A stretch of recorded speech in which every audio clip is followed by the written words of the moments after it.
जय हिंद दोस्तों। मैं राजेश कुमार रवि आज बहुत ही कॉम्प्लिकेटेड मैटर पे मैं बात करने वाला हूँ। मुझे आपकी प्रतिक्रिया की प्रतीक्षा रहेगी। दोस्तों, हमारा देश, हमारा समाज सर्वभौम सुखी की राह पे चलने वाला एवं अनेकताओं में एकता के लिए प्रसिद्ध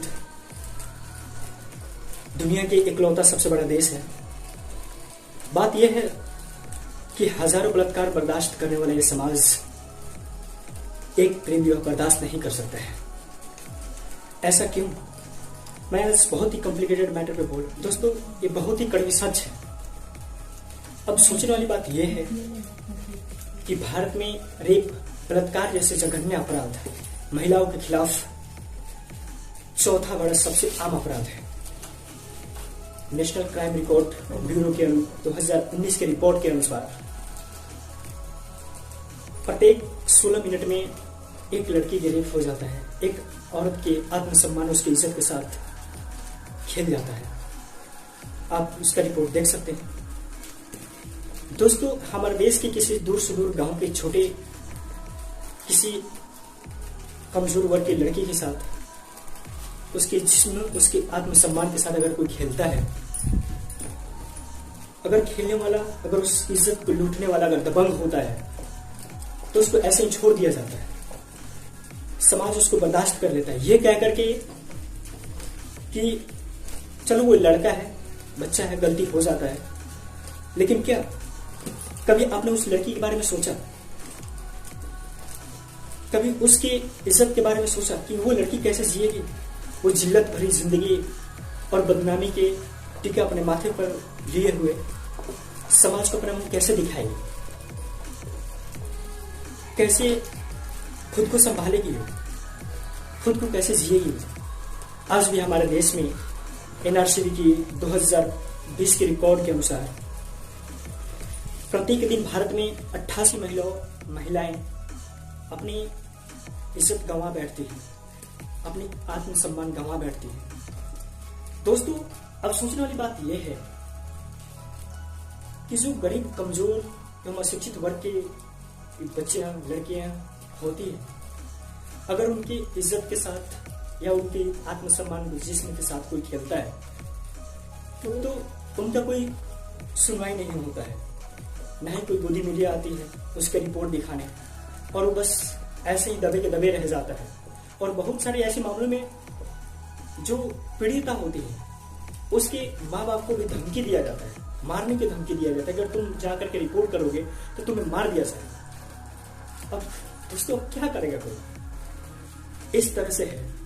अगर कोई आए, अगर आपकी बहन या बेटी के साथ अगर कोई इज्जत लूटता है, कोई खेलता है, आपको कैसा महसूस होगा? आपको सोचना चाहिए।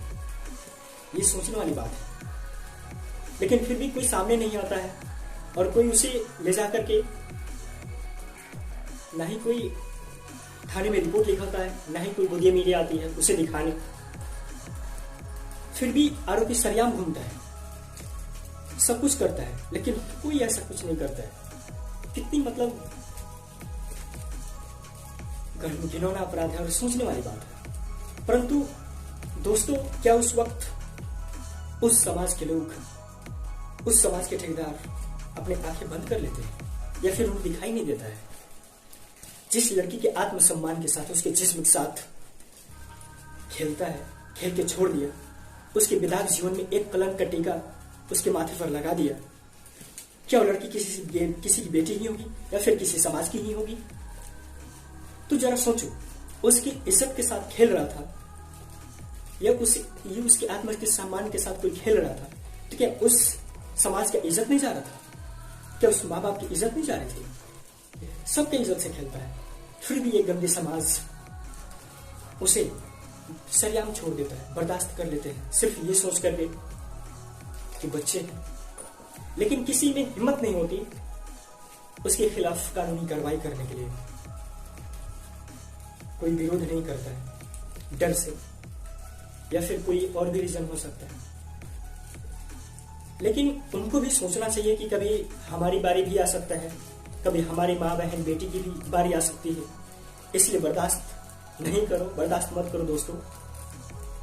जाओ और उसका रिपोर्ट लिखवाओ और जो सरेआम घूम रहा है उसे अंदर करो, उससे कानूनी कार्रवाई करो उसको।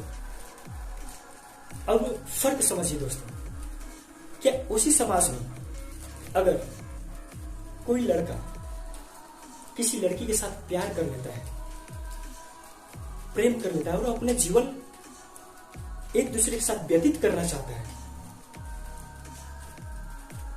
और वह शादी करके एक दूसरे के साथ जीवन व्यतीत करना चाहता है, लेकिन वही समाज एक तरफ जिसको फांसी की सजा दिलवानी चाहिए, जिसको सरेआम गोली मार देना चाहिए, उसको यूं ही छोड़ देते हैं, उसको बर्दाश्त कर लेते हैं। लेकिन उसी समाज के किसी एक प्रेमी युगल को अगर कोई प्यार करता है, वो अपना जीवन गुजर करना चाहते हैं, तो उसी समाज के लोग जात पात, ऊंच नीच एवं धर्म के नाम पर और झूठी शान और शौकत, इज्जत के नाम पर उसकी जान ले लेते हैं, उसको मार देते हैं।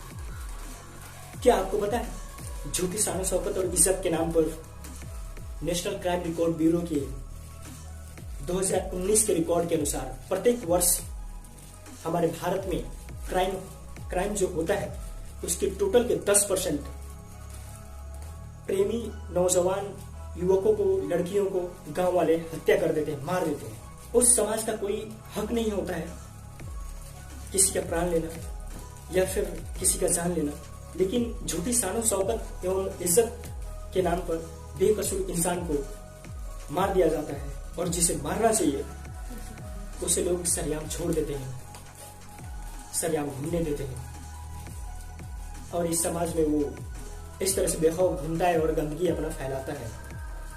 अगर प्रेम विवाह इतना ही गलत है तो हमारे बुजुर्ग बुद्धिमान इसको अपने कानून में क्यों लेकर के आए? कोर्ट मैरिज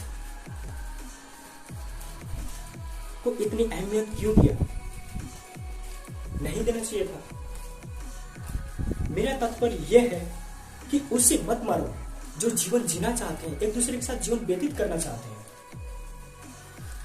झूठी शान शौकत के नाम पर ऊंच नीच, जात पात, धर्म या फिर किसी अन्य बातों को लेकर के मत मारो, उसे जीने दो यार, वो जीना चाहता है। उसे मारो जो इस समाज में गंदगी फैला रहा है। अक्सर प्रेम विवाह मध्यम वर्ग, सबसे गरीब, नीच तबके के एवं अशिक्षित वर्ग के लोगों को लगता है कि हमारी इज्जत चली जाएगी प्रेम विवाह से। अरे कोई लड़का लड़की क्यों भागना चाहता है? समाज का प्रेशर होता है, आपका दबाव होता है, क्यों भाग के शादी कर लेगा, वो ये कर लेगा, हमारी इज्जत चली जाएगी। अरे उनको देखो, कभी विराट कोहली को देखो, वो कौन जात है, अनुष्का शर्मा कौन जात है, आमिर खान को देखिए, उन्होंने किरण से शादी की है, आमिर खान को देखिए, शाहरुख खान को देखिए, बहुत ऐसे एग्जाम्पल है। वो लोग कभी जात देखें, कभी पात देखें, वो शिक्षित हैं, वो बड़े लोग हैं। इसका मतलब क्या है? क्या उनकी इज्जत नहीं जाती? उनकी भी इज्जत जाती है, लेकिन नहीं, वो लोग शिक्षित वर्ग के हैं, वो लोग ये जानते हैं कि ऐसा नहीं है, हम लोग जीना चाहते हैं, वो इसलिए छोड़ देते हैं और सबको साथ में लेकर के चलते हैं। वो लोग न जात पात, न ही धर्म, न ही ऊंच नीच, ये सब कुछ नहीं देखते हैं, फिर भी अपने बच्चे को उनके माँ बाप शादी करवा देते हैं और खुशी खुशी जीने देते हैं। प्रेम विवाह या फिर कोई भी अपराध, वो अपराध नहीं है। अपराध वो है जो अपराध हो रहा है, गलत हो रहा है, गलत कर रहा है, वो अपराध है, अपराध वो नहीं है। लोग कहते हैं कि प्रेम विवाह ज्यादा नहीं चलता है, अरेंज मैरिज सबसे ज्यादा चलता है, जो माँ बाप करवाते हैं, माँ बाप अपनी खुशी से करवाते हैं, उसमें इज्जत होती है, समाज की हर चीज की, अपनी झूठी शान शौकत की इज्जत होती है। अगर अरेंज मैरिज, अगर माँ बाप शादी करवाते हैं, अगर वो इतना ही ठीक है, तो हर साल तलाक क्यों होता है? लाखों में तलाक होते हैं भाई दोस्तों, लाखों में तलाक होते हैं। आप लोग देखिएगा, कभी नहीं, एनसीआरबी की रिपोर्ट आप खोज करके देखिएगा, लाखों में तलाक होते हैं। और तो और दहेज के नाम पर, कुछ रकम के नाम पर, कुछ पैसे के नाम पर, एनसीआरबी की रिपोर्ट के अनुसार प्रत्येक वर्ष 8,000 से 10,000 तक की लड़कियों को मार दिया जाता है, उसे जिंदा जला दिया जाता है। यार क्या है ये? इसमें किसने शादी करवाया है? माँ बाप ने ही तो शादी करवाया है, या फिर विभाग के शादी की है। फिर भी क्यों होता है? किसी बेकसूर इंसान को जिंदा जला दिया जाता है कुछ पैसों के लालच में, कुछ धन के लालच में। ये क्या सही है? बिल्कुल गलत है। तो दोस्तों, किसी पार्टिकुलर चीज को लेकर के आप ये नहीं कह सकते कि ये गलत है, ऐसे नहीं होना चाहिए। अरे गलत वो है जो गलत हो रहा है, गलत वो नहीं है जो कोई जीना चाहता है, जो कोई सबको साथ में लेकर के रहना चाहता है।